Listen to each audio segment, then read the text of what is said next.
السلام علیکم، boom boom world میں خوش آمدید۔ آج کی ویڈیو بنانے کا مقصد میرا قرآن پاک کی آگاہی دینا، جو کہ ہمیں، ہمارے بچوں، ہمارے بڑے بزرگ سب کے لیے ہے، کیونکہ قرآن پاک ہم سب کے لیے تعلیم حاصل کرنا بے حد ضروری ہے۔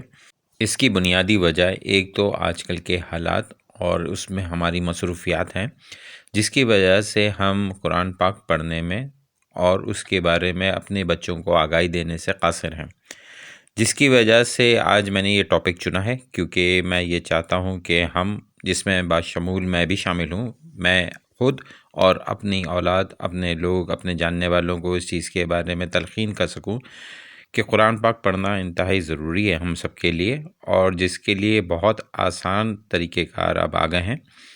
ماشاءاللہ سے ڈیجیٹل قرآن پاک بھی آ گئے ہیں، جس کے اندر بآسانی آپ قرآن پاک شروعات سے پڑھ سکتے ہیں، اور اگر اس میں پڑھنے میں آپ سے کوئی کوتاہی ہو جاتی ہے تو اسے آپ درست بھی کر سکتے ہیں۔ اس میں بے حد ضروری ہمارے لیے یہ بھی ہے کہ ہم اپنے آنے والی نسلوں اور بچوں کو اس کے لیے آگاہی کریں، اور کچھ وقت نکال کے ان کو اس کی تعلیم کی تلقین کریں، جس سے ان کی ایک تو تلفظ بہتر ہو سکے گا، قرآن پاک کی غلطیاں سدھاری جا سکتی ہیں، اور اس کے بارے میں ان کو ترجمے کے ساتھ پڑھایا جا سکتا ہے، جس کی وجہ سے یہ قرآن پاک میں نے خود بھی خریدا تھا۔ اس میں سب سے بہتر بات یہ ہے کہ یہ پڑھنے میں بے حد آسان ہے، اور ان لوگوں کے لیے جو قرآن پاک پڑھنے میں کوئی غلطی یا کوتاہی کر جاتے ہیں، یا جن کا تلفظ صحیح نہیں ہوتا ہے، وہ اس سے بآسانی اپنا تلفظ بمائے ترجمہ اور اس کے حوالے سے جو بھی چیزوں کے بارے میں آپ کوئی بھی آیت یا چیز کے بارے میں معلومات لینا چاہتے ہیں تو بآسانی اس قرآن پاک سے آپ لے سکتے ہیں۔ اور سب سے بہتر چیز یہ ہے اس میں کہ آپ اپنے بچوں کو تعلیم دینا چاہتے ہیں، گھر میں ماشاءاللہ سے خواتین ہوتی ہیں جو اپنے بچوں کو پڑھانا چاہتی ہیں، لیکن ان کے پاس نہ تو وقت ایسا ہو پا رہا ہوتا ہے، کیونکہ آج کل کے مصروف حالات کی وجہ سے موقع نکالنا مشکل ہوتا ہے، تو اس سے وہ اپنے بچوں کو بآسانی تعلیم دے سکتی ہیں، اور اس سے ان میں یہ آگاہی بھی پھیلا سکتی ہیں کہ یہ قرآن پاک کے اندر جو واقعات ہیں، جو ترجمے ہیں، جو تفسیر بتائی گئی ہے، اس کے علاوہ اس میں بے انتہا بہت ساری چیزیں موجود ہیں، جس سے آپ اپنے بچوں کو بہت چیزیں بتا سکتے ہیں۔ تو آئیے وقت بچاتے ہوئے آپ کو اس قرآن پاک کے جو یہ ڈیجیٹل ہے اس کے حوالے سے آپ کو بتاتا چلوں، اور انشاءاللہ اس کے حوالے سے آپ اپنے ضرور کمنٹس میں مجھے بتائیے گا کہ آپ کو اس کے حوالے سے کیسا لگا۔ اس کی قیمت جو تھی وہ 9,500 روپے میں نے یہ پرچیز کیا تھا۔ اس کا ہدیہ باقی جگہوں پہ کم قیمت کا بھی ہوتا ہے، لیکن یہ لیٹسٹ تھا تو جس کی وجہ سے مجھے یہ پسند آیا۔ آپ لوگوں کو بھی اپنے بچوں کو ایسا گفٹ دینا چاہیے جس سے وہ قرآن پاک کی تعلیمات حاصل کر سکیں۔ تو میرے بہن بھائیوں، آئیے اب میں آپ کو اس کے بارے میں معلومات فراہم کرتا ہوں کہ یہ کیسے کام کرتا ہے۔ تو شروع کرتے ہیں اللہ کے نام سے جو بڑا مہربان اور نہایت رحم والا ہے۔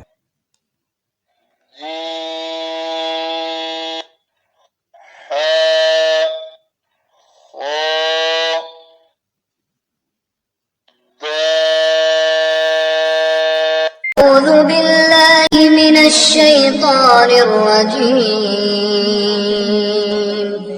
بسم الله الرحمن الرحيم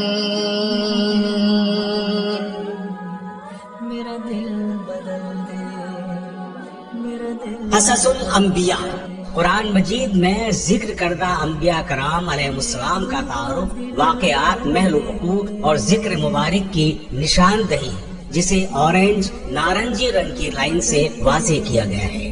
اگر آپ قرآن میں مذکور کسی نبی کے حالات زندگی جاننا چاہتے ہیں تو پہلے قلم کو معلومات قرآن کے آپشن پر رکھیں، اور پھر اس نبی کا انتخاب کر کے ان کے مکمل حالات سنیں۔ معلومات قرآن۔ سید المرسلین حضرت محمد صلی اللہ علیہ وآلہ وسلم۔ قرآن مجید میں حضرت محمد صلی اللہ علیہ وآلہ وسلم کا محمد نام کے ساتھ ذکر مبارک 4 مرتبہ آیا ہے۔ محمد نام کے علاوہ آپ صلی اللہ علیہ وآلہ وسلم کا قرآن مجید میں تقریباً 35 مختلف اسماء اور القاب کے ساتھ ذکر مبارک موجود ہے۔ ان میں سے ہر ایک نام اور لقب کی تعداد اور مقام ذکر مستقل۔ اصطلاحات فقہیہ، قرآن مجید میں ذکر کردہ فقہی اصطلاحات کی تعریف اور نشاندہی، جسے گرین ہرے رنگ کی لائن سے واضح کیا گیا ہے۔ اگر آپ قرآن میں مذکور کسی فقہی اصطلاح سے متعلق جاننا چاہتے ہیں تو پہلے قلم کو معلومات قرآن کے آپشن پر رکھیں، پھر اس اصطلاح کا انتخاب کر کے اس کے متعلق سنیں۔ معلومات قرآن۔ وصیت لغت میں ہر اس چیز کو کہا جاتا ہے جس کے کرنے کا حکم دیا جائے، خواہ زندگی میں یا مرنے کے بعد، لیکن اصطلاح میں اس کام کو کہا جاتا ہے کہ مرنے کے بعد جس کے کرنے کا حکم ہو۔ مثلا کسی شخص کا یہ کہنا کہ میرے مرنے کے بعد میرا اتنا مال فلاں آدمی کو دے دینا، تو یہ وصیت کہلاتا ہے۔ قرآن مجید میں وصیت کا ذکر 8 مرتبہ آیا ہے۔ اشخاص قرآن مجید میں ذکر کردہ شخصیات کا نام، تعارف اور نشاندہی جسے بلو نیلے رنگ کی لائن سے واضح کیا گیا ہے۔ معلومات قرآن۔ فرعون قرآن مجید میں فرعون کا ذکر 74 مرتبہ آیا ہے۔ فرعون کسی آدمی کا نام نہیں ہے بلکہ فرعون مصر کے بادشاہوں کا لقب ہے۔ فرعون کے اصل نام میں قدیم مورخین کہتے ہیں کہ اس کا نام ولید بن مصعب بن ریان یا مصعب بن ریان تھا۔ بعض کہتے ہیں کہ اس کا نام ریان تھا۔ اس کی کنیت اقوام۔ قرآن مجید میں ذکر کردہ اقوام کا تعارف، واقعات، محل وقوع اور نشاندہی جسے پرپل جامنی رنگ کی لائن سے واضح کیا گیا ہے۔ معلومات قرآن۔ قریش قرآن مجید میں قریش کا ذکر 1 مرتبہ آیا ہے۔ قریش عرب کا ایک مشہور اور ذی عزت قبیلہ تھا جو نضر بن کنانہ کی اولاد سے ہے۔ حضرت محمد صلی اللہ علیہ وآلہ وسلم اسی قبیلے کے خاندان بنو ہاشم میں سے ہیں اور نضر بن کنانہ کی 13ویں پشت میں سے ہیں۔ اماکن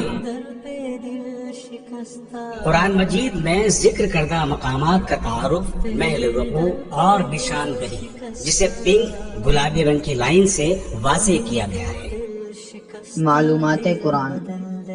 المدینہ قرآن مجید میں مدینہ کا ذکر 14 مرتبہ آیا ہے۔ مدینہ سے مراد شہر اور کبھی یہ ملک اور بستی کے معنی میں بھی استعمال ہوتا ہے۔ اگر اس کو مطلق بولا جائے تو اس سے مدینہ الرسول صلی اللہ علیہ وآلہ وسلم یعنی مدینہ منورہ مراد ہوتا ہے۔ حیوانات قرآن مجید میں ذکر کردہ حیوانات کا نام اور تعارف جسے یلو پیلے رنگ کی لائن سے واضح کیا گیا ہے۔ معلومات قرآن۔ الجراد قرآن مجید میں جراد یعنی ٹڈی کا ذکر 2 مرتبہ آیا ہے۔ ٹڈی ایک چھوٹا سا پرندہ نما جانور ہے۔ ٹڈیاں مختلف قسم کی ہوتی ہیں، بعض بڑی ہوتی ہیں اور بعض چھوٹی ہوتی ہیں اور بعض سرخ رنگ کی ہوتی ہیں۔ شان نزول آیت کا شان نزول سننے کے لیے اگر آپ کسی آیت کا شان نزول سننا چاہتے ہیں تو اس آیت کے سامنے شان نزول کے آپشن پر قلم کو رکھیں اور اس آیت کا شان نزول سنیں۔ سورت نمبر 4 آیت نمبر 97 کا شان نزول حضرت ابن عباس رضی اللہ عنہما سے منقول ہے کہ کچھ لوگ ایسے تھے جنہوں نے اسلام قبول کر لیا تھا لیکن انہوں نے ہجرت نہیں کی تھی۔ وہ مشرکین ہی کے ساتھ رہتے تھے، مشرکین کی جماعت کی تکثیر کرتے تھے۔ یعنی تعارفی سورت کا تعارف سننے کے لیے اگر آپ کسی سورت کا تعارف سننا چاہتے ہیں تو اس سورت پر موجود تعارف سورت کے آپشن پر قلم کو رکھیں اور سورت کا تعارف سنیں۔ سورت الواقعہ کا تعارف اس سورت کا نام سورہ واقعہ ہے، مکی سورت ہے۔ یہ ترتیب نزولی کے اعتبار سے 46 اور ترتیب مصحفی کے اعتبار سے 56 نمبر پر ہے۔ اس سورت کی کل آیات 96، رکوع 3، کلمات 378 اور حروف 1703 ہے۔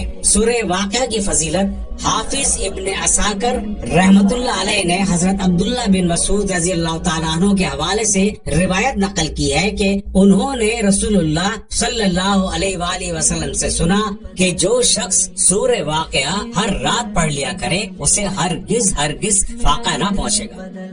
خلاصہ سورت کا خلاصہ سننے کے لیے اگر آپ کسی سورت کا خلاصہ سننا چاہتے ہیں تو اس سورت پر موجود خلاصے کے آپشن پر قلم کو رکھیں اور سورت کا مکمل خلاصہ سنیں۔ سورت الواقعہ کا خلاصہ اس صورت میں معجزانہ فصاحت و بلاغت کے ساتھ پہلے تو قیامت کی حالات بیان فرمائے گئے ہیں اور بتایا گیا ہے کہ آخرت میں تمام انسان اپنے انجام کے لحاظ سے 3 مختلف گروہوں میں تقسیم ہو جائیں گے۔